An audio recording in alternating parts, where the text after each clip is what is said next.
Hello everyone, welcome to this session.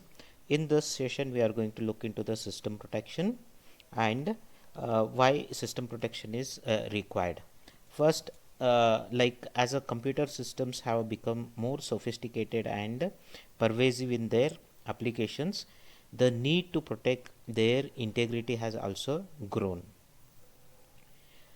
Untrustworthy users might safely share a common logical namespace such as directory of files, or share a common physical name space such as memory. Modern protection concepts have evolved to increase the reliability of any complex system that makes use of the shared resources. Operating system consists of a collection of objects, and collection of objects we have hardware objects as well as the software objects. Hardware objects we have such as like a CPU, memory segments, printers, disk, etc. And software objects are such as files, programs, semaphores, etc. Those are the objects, and those needs to be protected. And each object has a unique name and can be accessed through a well-defined set of operation. Every object on the system will have a unique name, and they are accessed through a well-defined operations. Protection problem: ensure that each object is accessed correctly and only by those processes that are allowed to do so. Now the main requirement is like every object is protected, and they should be accessed in a manner for which each of the processes have been given privilege with. So whatever the privilege certain process or processes have on each of these objects, they should be accessed accordingly. Protection can improve reliability by detecting latent errors that interfaces between component subsystem. Early detection of interface errors can often prevent contamination of a healthy system by malfunctioning subsystems. So in the interface system itself, if we can early detect, then we can isolate the malfunctioning getting into the healthy subsystem. And also unprotected resources cannot defend against the misuse by any unauthorized or incompetent user. A protection oriented system provides means to distinguish between authorized and the unauthorized usage. And the role of protection in a computer system is to provide a mechanism for enforcement of policies governing the resource use. And we know that so we will have a mechanisms and the policies. Mechanisms are distinct from the policies. Mechanisms determine how something will be done, and policies decide what will be done. The separation of policy and mechanism is important for flexibility. The policies are likely to change from place to place or from time to time. In the worst case, every change in policy would require a change in the underlying mechanism. Principles of operation. Next, principle of operation. The guiding principle. The guiding principle here is the principle of least privilege. So the basic protection scheme that we can have is a least privileges, as so we should give privileges on the objects as little as possible. Whichever is required, that should be given with. Programs, users and systems should be given just enough privileges to perform their task. So the guiding principle can be used throughout the project, such as a design of an operating system. Following this principle simplifies design decisions and keep the system consistent and easy to understand. A key time tested guiding principle for protection is the principle of least privilege. Whatever is the minimum, the least privilege.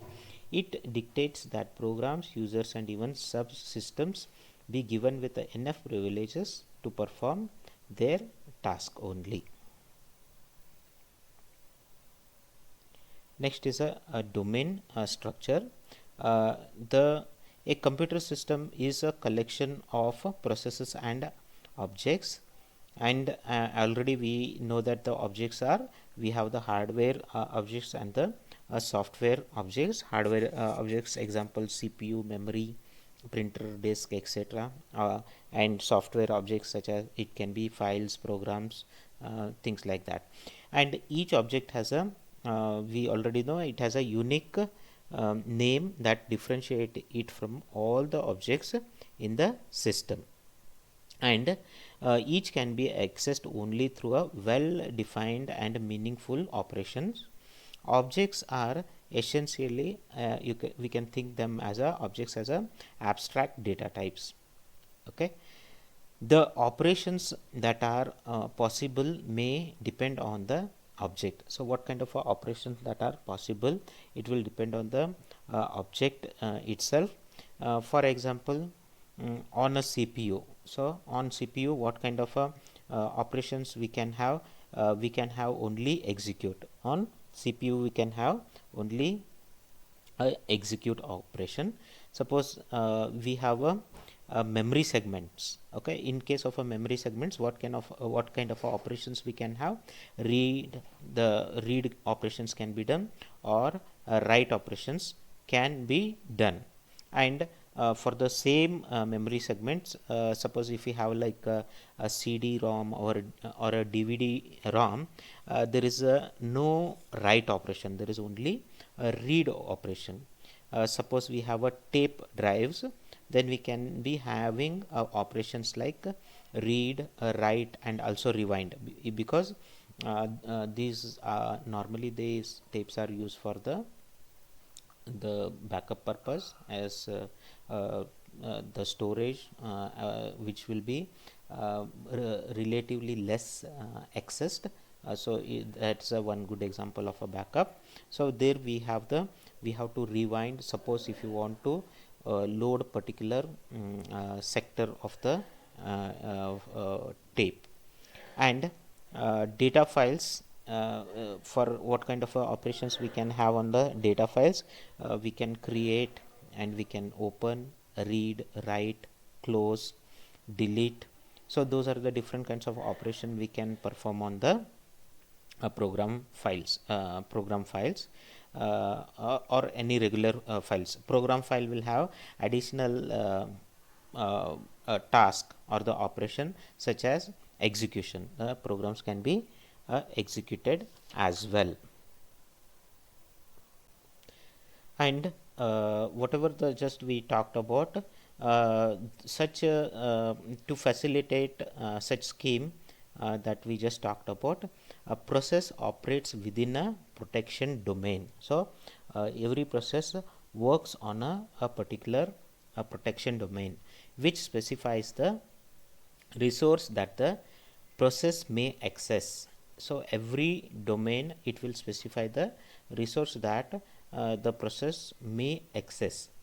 Each domain defines a set of objects and types of operations that may be invoked on each of those objects. So every domain, it defines what are the objects. So it will define a set having the object and what type of operation that can be performed on that particular object. So it will be represented as a set. So you can see a object name and the write set. So in the write set, for example, if it is a any regular data file, read, write, delete, create, open, etc. Those are the writes.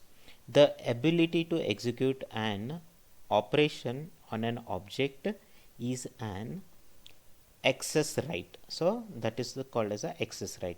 A domain is a collection of access right. So the domain is a collection of access right.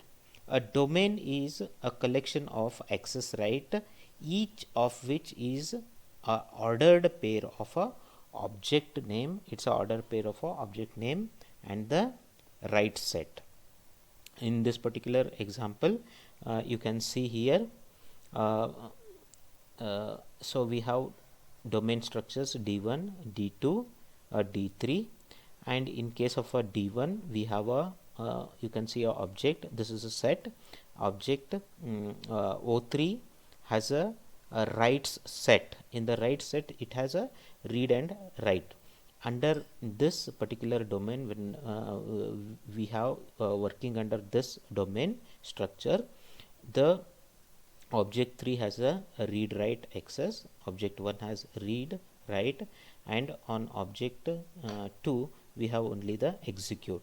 And here is a example of a D2 and D3, and in case of a D2 domain structure, O2 will have only write. So you can see here it is execute. In case of this domain we have only a write, and in case same the O3 which has a read and write, in domain structure D1 it has only the read in case of a domain structure D3. So based on the domain, and we can see the overlapping domains D2 and D3, where object 4 has a print access. So this is how a domain can be realized and the protection can be applied. And domain can be done in a different other ways also. For example, each user may be a domain. If each user is a domain, set of objects that can be accessed depends on identity of the user. Domain switching occurs when user is changed. Generally, when one user logs out and another user logs in, that is when the domain switching takes place. So depending upon the user itself is a domain, and what kind of a access that particular user has will be the definition for the domain structure. Or another way is, the process itself may be a domain. In that particular case, a set of the objects that can be accessed depends on the identity of the process. Domain switching occurs when one process sends a message to another process and then waits for a response. So we can have a domain implementation using the process. And another is each procedure may be a domain. So if each procedure is a domain, then the set of objects can be accessed corresponds to the local variables defined within the procedure. Domain switching occurs when procedure call is made. Whenever there is a procedure call, there would be a domain switching.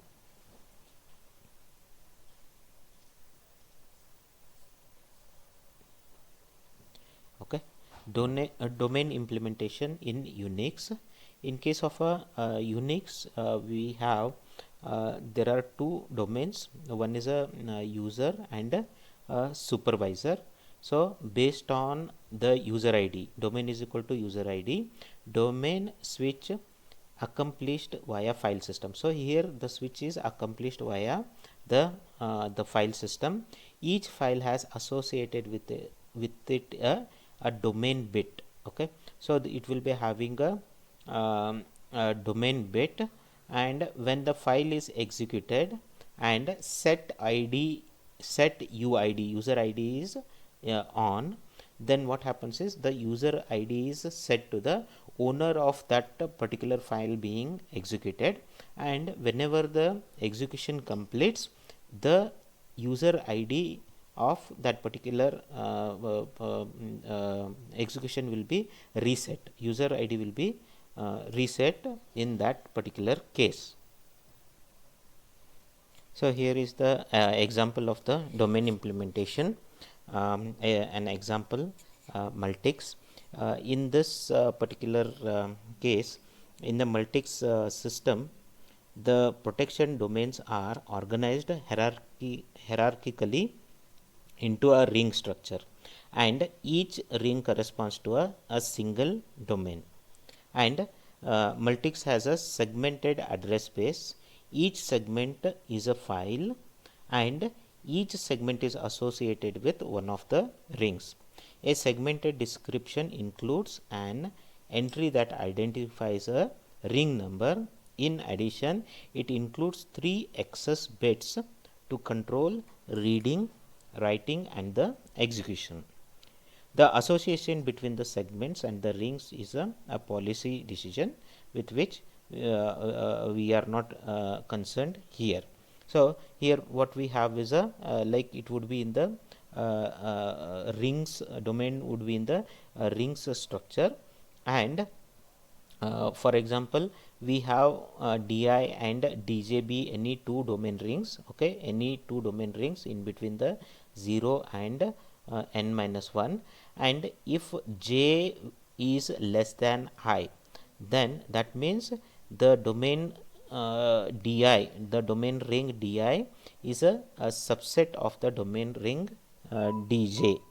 Okay, so what is the meaning of that is like when we have the ring domain ring which is having a lesser value than compared to the outer ring, it has more privileges. So as we come towards the ring 0, it has a almost no protection, that it will have the almost all the privileges.